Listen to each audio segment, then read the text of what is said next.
وذكرهم بأيام الله صدق الله مولانا العلي. மேலான அல்லாஹ்வின் நல்லடியார்களே, அல்லாஹு சுப்ஹானஹு வ தஆலா அவனுடைய நாட்களை நீங்கள் ஞாபகம் கூறுங்கள் என்று குர்ஆனில் சொல்லுகின்றார். அல்லாஹுடைய நாட்கள் என்று சிலது இருக்கிறது. அல்லாஹுடைய வல்லமை இந்த உலகத்தில் வெளிக்காட்டப்பட்டு அவனின் பக்கம் மக்கள் திரும்ப செய்கிற அளவுக்கு உள்ள நாட்கள்.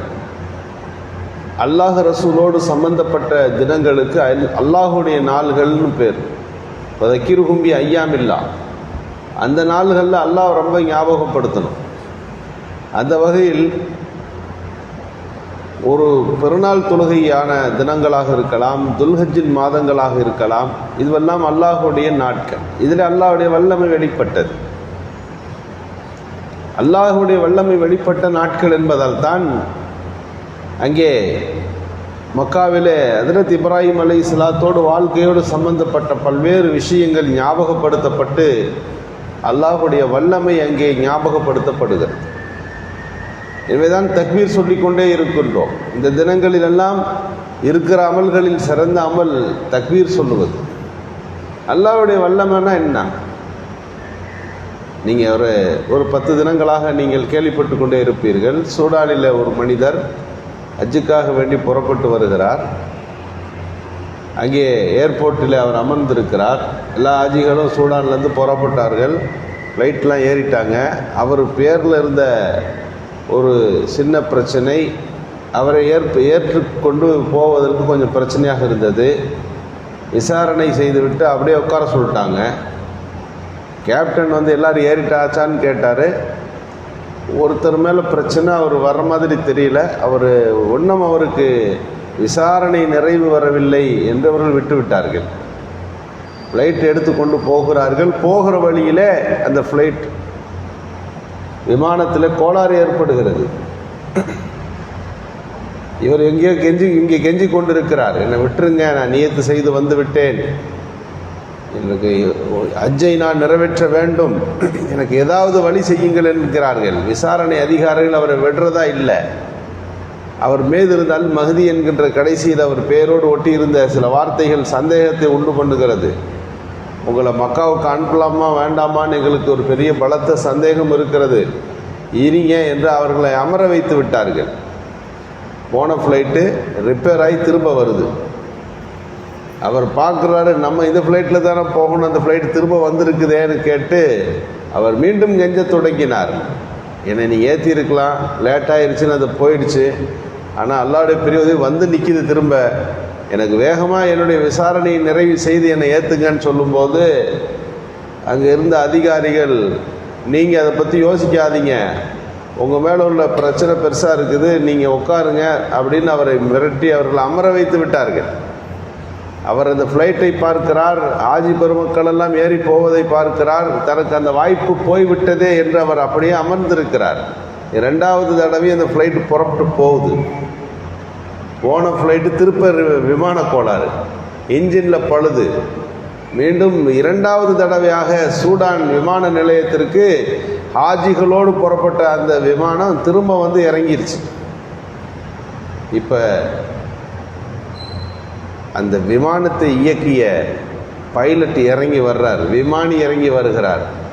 நேராக சொன்னார், எல்லா ஆஜிகளும் ஏறிட்டாங்க, ஒருத்தர் மட்டும் இங்கே உட்கார வச்சுருக்கிறீங்க, இவர் அந்த ஃப்ளைட்டில் ஏறினா மட்டும்தான் அந்த ஃப்ளைட்டு மக்காவை போய் சேரும்.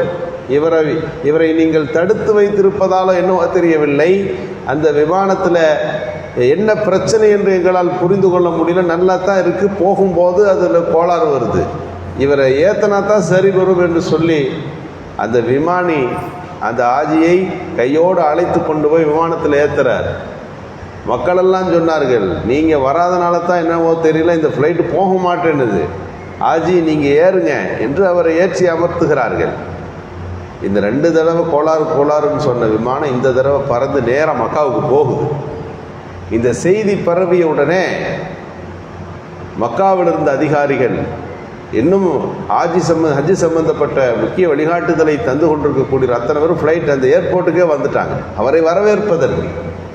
இப்படி ஒரு மனிதரா? இந்த ஒரு மனிதருக்காக இத்தனை ஆஜிகள் ஏறி இருந்த அந்த பிளைட் இத்தனை தடவை வானத்தை சுற்றி வருகிறது என்றால் அல்லாஹ்வுடைய நாட்டம் அவர் ஹஜ்ஜுக்கு அல்லாஹ் அழைத்து கொண்டு போகணும்னு முடிவு செய்து விட்டான்.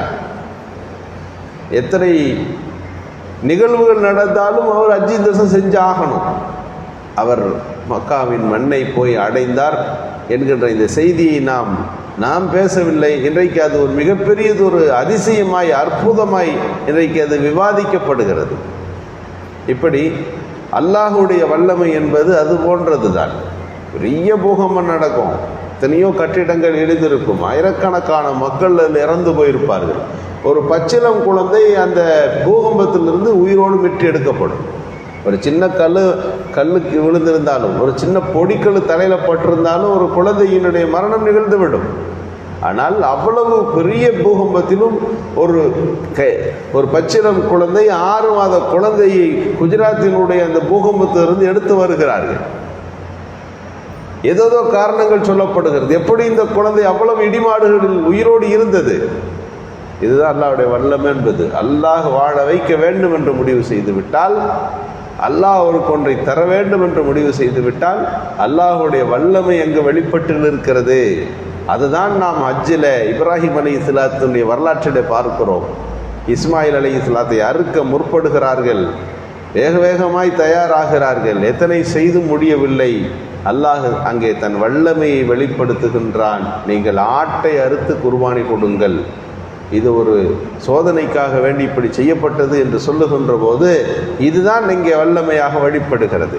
அதை நாம் ஞாபகம் கூறுகின்ற ஒரு நல்ல நிகழ்வாகத்தான், அந்த வல்லமையை மறந்துடக்கூடாது என்கின்ற ஒரு பேர் உணர்ச்சியின் வெளிப்பாடு தான் இந்த குர்பானி என்பது இருக்கிறது.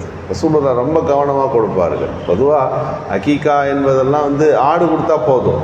இந்த குர்பானி கொளுத்ததாக இருக்க வேண்டும் என்று நபிகள் ஸல்லல்லாஹு அலைஹி வஸல்லம் விரும்புவார். ஒன்று கொடுக்கறது இல்லை, 100 ஒட்டகங்களை ஸல்லல்லாஹு அலைஹி வஸல்லம் கொடுத்தாங்க. 100ல் அவங்க கையில் 63 அவங்களே அறுத்தாங்க. 10 ஆண்டுகள் மதீனாவில் ரசூலுல்லாஹ் இருந்தாங்கன்னா 10 ஆண்டுகள் ரசூலுல்லாஹ் தொடர்ந்து இந்த குர்பானியை நிறைவேற்றினார்கள் என்று இந்த ஹதீஸ்களில் வருகிறது. அதற்குரிய முக்கியத்துவத்தை நாம் புரிந்து கொள்ள வேண்டும். யாருக்கு விசாலம் இருந்தும் வலம் யுல்லஹி, அவர் குர்பானி கொடுக்க மாட்டேன்ட்டார்னா பலா யக்குர்பன்ன முசல்லானா, நம்ம முசல்லாவுக்கு அவர் வர வேண்டாம் என்கின்ற அளவுக்கு நபிகள் ஸல்லல்லாஹு அலைஹி வஸல்லம் அவர்கள் இந்த குர்பானியை வலியுறுத்தி இருக்கிறார்கள். இதில் சற்ற கவனக்குறைவுகள் நிகழ்ந்து விடுவதுண்டு. ஒரு சஹாபி தொழுகைக்கு முன்னாடி அறுத்து சாப்பிட்டுட்டு வந்தார்கள். ஸல்லல்லாஹு அலைஹி வஸல்லம் சொன்னார்கள், அது உணவு உனக்கு, அது குர்பானி அல்ல. நீ செய்தது உனக்கான உணவு தயாரித்து சாப்பிட்டு இருக்கிறாய். குர்பானி என்று நீ தொழுது விட்ட பிறகு தர வேண்டும், 2வது ஒரு தடவை குர்பானி கொடுங்கள் என்று நபிகள் ஸல்லல்லாஹு அலைஹி வஸல்லம் அவர்கள் அதற்கான நேரத்தை வரையறுத்தார்கள். இன்னைக்கு சில பேர் பெற்றோர்களுக்கு குர்பானி கொடுக்கலாமா என்று கேட்கிறார்கள். பெற்றோர்கள் வஃபாத் ஆகிவிட்டார்கள் என்கின்ற போது அவங்களுக்கு கடமை நிறைவேற்றி விட்டது. நீங்கள் கொடுத்தீங்கன்னா நன்மையாக போய் சேரும், ஆனால் உங்கள் குர்பானி நிறைவேறாது, உங்கள் கடமை அது நிறைவேறாது. உங்களுடைய கடமையை முதலிலே நீங்கள் நிறைவேற்றணும். ஒரு ஆடு கொடுத்துட்டீங்க, அவர்களுக்காக வேண்டி இன்னொரு ஆடு கொடுக்குறீங்கன்னா அது நன்மைக்கு போய் சேரும். நீங்கள் உங்களுடைய கடமையை நிறைவேற்றாமல் தன்னுடைய 5 வயசு புள்ள 10 வயசு குழந்தை இன்னைக்கு இந்த வருஷம் அவங்க பேரில் நான் அறுக்கிறேன் என்று நீங்கள் செய்வது உங்களின் குர்பானியை இல்லாமலாக்கி விடுகிறது. எனவே முதலில் யார் மீது கடமையோ அவர்கள் குர்பானி கொடுக்கணும். குடும்பத்தில் 2 பேர் மீது கடமையாக இருக்கும். கணவன் சம்பாதிக்கிறார், அவர் மீது சொத்து இருக்கிறது, எனவே குர்பானி அவர் மீது கடமை. 66,000 ரூபாய் ஒருத்தத்தை இந்த ஹஜ்ஜுடைய இந்த நாட்களில் இருந்தால் அவர் மீது குர்பானி என்பது கடமையாகிறது. பணத்தில் ஒரு மனைவி என்று வருகிற போது அவருக்கென்று சொத்தாக நகைகள் வைத்திருப்பார், எனவே அவர் மீது உள்ள குர்பானி கடமையாகிறது. எனவே குர்பானியை நிறைவேற்றுகிற போது சில அறியாமைகள் அங்கே வெளிப்பட்டு அதில் சில நிறைவேறாமல் போகிற சூழல்கள் உருவாகி விடுகிறது. அதில் நாம் கவனம் தேவை. ஆட்டை அறுக்கிற போது நபிகள் ஸல்லல்லாஹு அலைஹி வஸல்லம் அவர்களுக்கு முன்னாலே அவர் கத்தியை தீட்டி கொண்டிருந்தார். நபி ஸல்லல்லாஹு அலைஹி வஸல்லம் சொன்னார்கள், அந்த ஆட்டை நீங்கள் 2 தடவை மௌத்தாக்குறீங்க, முன்னாலேயே தயாராக்கி இருக்க வேண்டாமா? அஹ்சினு அத்திபஹா, அறுக்கிறத அழகா செய்யுங்க. ஒரு மட்டமான இந்த சேனை பிடித்தல் என்று சொல்வார்கள். கூர்மைப்படுத்தப்படாத கத்தியை வச்சு பல தடவை அதை அறுத்தல் என்பது அதை வேதனைப்படுத்ததாக இருக்கும். எனவே அழகிய முறையில் அதை அருங்கள், அதற்கு வேதனை தெரியாத அளவிற்கு விரைவாக அறுத்து முடியுங்கள் என்பது பெருமானார் ஸல்லல்லாஹு அலைஹி வஸல்லம் அவர்கள் அந்த அறுக்கிற போது காட்டியிருக்கக்கூடிய பல்வேறு வழிமுறைகள் இருக்கின்றன. நாம் அறுக்க வேண்டும். இல்லை என்று சொன்னால் யாராவது பிறர் அறுக்க தெரிந்தவர்களை பக்கத்தில் நிறுத்தி அறுக்கிற போது நாம் அந்த துவாக்களை சொல்வதும் அதற்கான நியத்துக்களை சொல்லிக் கொள்வதும் மிக முக்கியமானதாக இருக்கிறது. அல்லாஹ் சுப்ஹானஹு வ தஆலா குர்பானி என்கின்ற அமலை நிறைவாய் செய்கின்ற நல்ல தௌஃபீக்கை நமக்கு நல்வானாக. சுப்ஹானல்லாஹி வபிஹம்திஹி.